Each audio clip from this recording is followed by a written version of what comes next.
Hey, what's up guys?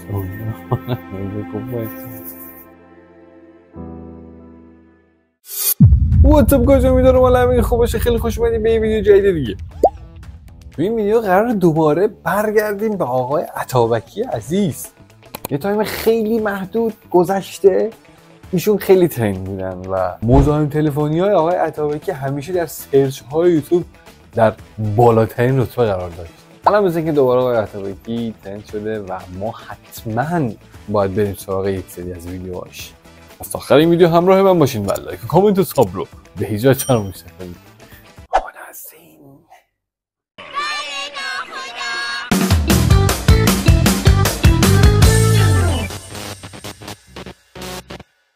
حاجی مرد سنش سن پدر بزرگ شما چجوری ما زنگ میزنید توش همچین حرفایی میزنید؟ من یه سریاش آقا شنیدم. امشب خیلی نورانی شدیم. من محتوی تو معترض روشن کردم. بله خیلی ممنون از تربیت و وجدان و شرف. سلام آقای عطابکی. آقا من درود بر شما بفهمم شما با چه اسمی اومدی؟ با چه اسمی اومدی؟ من راجع به تاپیکی که می‌خواستم صحبت کنم زده بودم. نه اسمی که زده بودی. اسم مگه می‌بینم اونجا؟ اسم واقعی فرنوده دیگه دیدی. نه اسمی که اینجا توی اسم مستعاری که توی زوم زدی. اون اسم فرح عطابکی جن. قیافه بنده خدا رو. من اصلا تماس گرفتم. گل صحبت من این چیزی هستش که الان در این نقطه میخوام بگم. آقا ببینید جمهوری اسلامی از سال 2018 شروع کردش به ساختن دو نوع سانتریفیوژ. حالا اساتیدی که هستن خیلی هم مطلبشون از من بالاتره، هم در دانشگاه کانادا هم در نقاط دیگه میدونن، قطعا هم مخاطبان فرهیخته دارید. اینها دو نوع سانتریفیوژ شروع کردن توسعه دادن. نوع آخری چیز دیگه میخواد بچرخونه داستان رو که سطح در حقیقت متوسطی از غنیسازی رو اینها ارائه میدن. اما جمهوری اسلامی روی این سانتریفیوژ تمرکز نکرده، یعنی اینها به متوسط راضی نیستند و تمرکزشون رو گذاشتن روی سانتریفیوژ IR12 که در حقیقت قدرت بسیار زیادی داره و هیچ کاربردی نداره به جز کاربرد نظامی و جنگی. رو من اگه از جزئیاتش بخوام برای شما بگم این هستش که این در حقیقت سانتریفیوژ یک کلاهک بسیار بزرگ و حجمی داره و اینطور که ما محاسبه کردیم، جمعی از اساتید بنده با دانشجویانم مصاحبه کردیم، این کلاهک این قابلیت رو داره که در کون شما فرو بره.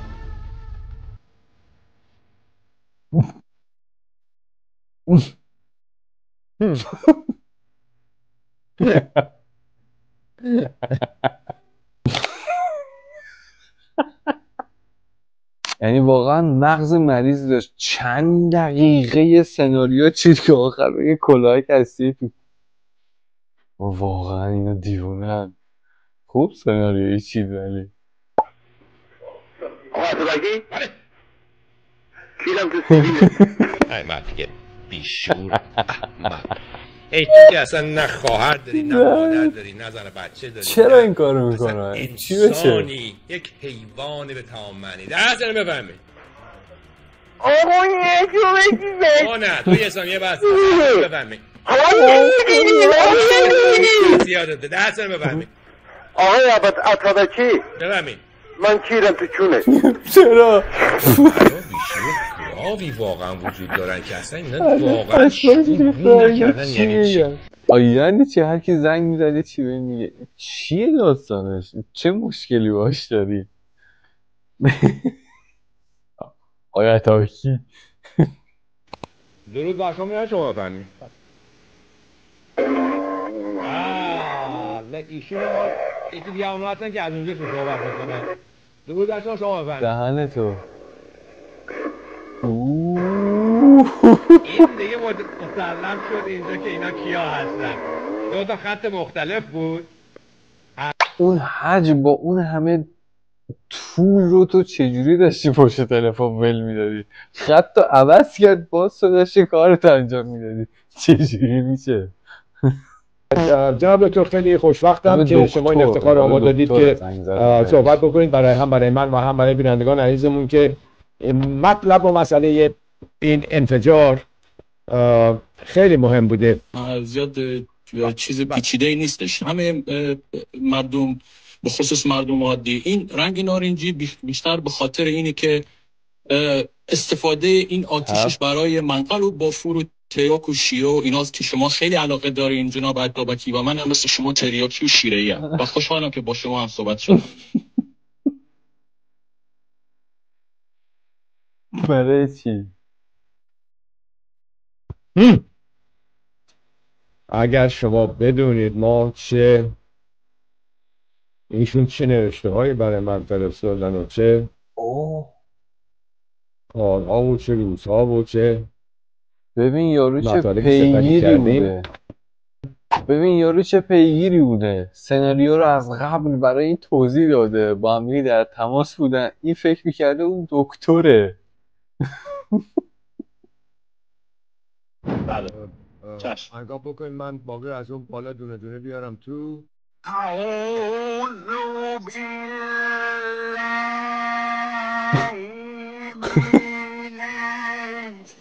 یارو زنگ داده اذان داره میگه.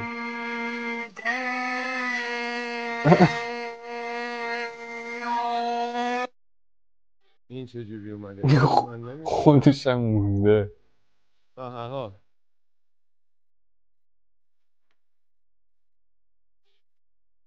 یه خط دیگه است. چرا از این ریموو نمیشه؟ با یه خط دیگه هم اومده. وایسی دیروز اومد بیرون از یک نماینده مجلسی که داشت به مردم توهین میکرد و مثل اینکه سریع این وایس رو برداشتن. چقدر مدت چیه؟ نه در حد مثلا 20 ثانیه 40 ثانیه. بله بفهمید.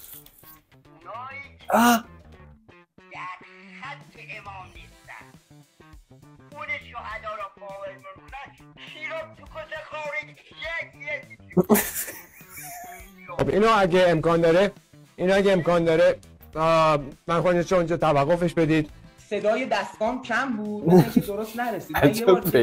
نه اون یه کلمات مستحجن استفاده کرد تا اونجایی که لازم بود. من صداش کم بود خوب داشتیدی. اون نوع کلمات رو من نمیخوام پخش بشه. میخوام حالا شما خودتون خود از خودتون بگید. چون شما تیتر نه اینو خواهش میکنم بس دیگه. یعنی یه بار پلی کرد دوباره آورد نزدیک کرد که صدا بلندتر بشه. مونده بود چی بکنه. عطابکی آی میلاد میکروفونتون رو باز بکنید. فنبوی من چی عطابکی؟ بله؟ فنبوی من فیمل بوی. حال میکنن اسم کنم باش. خوب الان بله خسته نباشید. من میخواستم در مورد خلیج همیشه فارس صحبت کنم آقای عطابکی با اجازه شما. البته بله بفرمایید. این آمریکایی‌ها یا حتی آقای ترامپ هر اسمی میتونه روی این خلیج بذارن نظر من. ولی فقط مهم اونه که من کون شما رو گاز بگیرم آقای عطابکی. باجی دارم با این حال میکنن اینا زنگ میزنن با این حال میکنن. میشه اگه تو زنگ صحبت میکنن چقدر موضوع داغه. اینو میشه با وافور کشید یا نه؟ نه یه خود بر وافور شما گنده است. حالا شما همون زغال براتون بسته. آقای عطابکی من یک عوضی جاکش هستم. خوش به حال شما. امیدوارم که پول خوب در میاد. شما چطور؟ من خواهش ولی خیلی فکر کن تو این همه سال، حالا نمیدونم چند وقت کارشه، برنامه درست کنی، این همه تلاش، کوشش، زحمت، بعد مثلا مخاطبات زنگ بزنن اینجوری تو رو گیر بیارن. چرا؟ واقعا دارن باش حال میکنن اینا. بکتوز نسل رستمی یه همه شعر رو میکنه آخر یه چی بهش میندازه. خشم شبهای شیاطین لعین از تو باشد ای عطابک آفرین. در میان گله گرگ و شغال تو به بستان مینگاری یک نهاد. اکثریت را که کردندش خموش همین امروز آوردی به هو. ای عطابک تو فخر دین ما، تو شدی امروز ما را رهنما. مختصر گویم چون زیغ وقت نادهد فرصت که گویم شعر زبز. صورتم سرخ است همچون خون تو ای اتابک کیر خر در کون تو کیر خر تاده در کون تو ای اتابکی خایما کیرم دهنه ببین تماس کردم دیگه گفتم داره حال میکنه با اینا. کی تو کست چرا؟ چرا مزاحمت توی میکنی؟ بار مردشو ترکیب تو بفهمید تمام شد حاجی. اینقدر فوش خورده دیگه پوستش کلفت شده، میدونی رسما دیگه شل کرده. اونا با اینا حال میکنن، اینم دیگه یاد گرفته با اونا داره حال میکنه. به نظرم همینجوری داره برنامه رو میچرخونه. آقا دمتون گرم، مرسی که ویدیوم تا آخر دیدین. اگر بی احترامی یا حرف ناجوری زده شد عذرخواهی میکنم. پس لایک کامنت ساب رو بریزش فراموش نکنید و تا دیگه چی میگی تو؟ خداحافظ.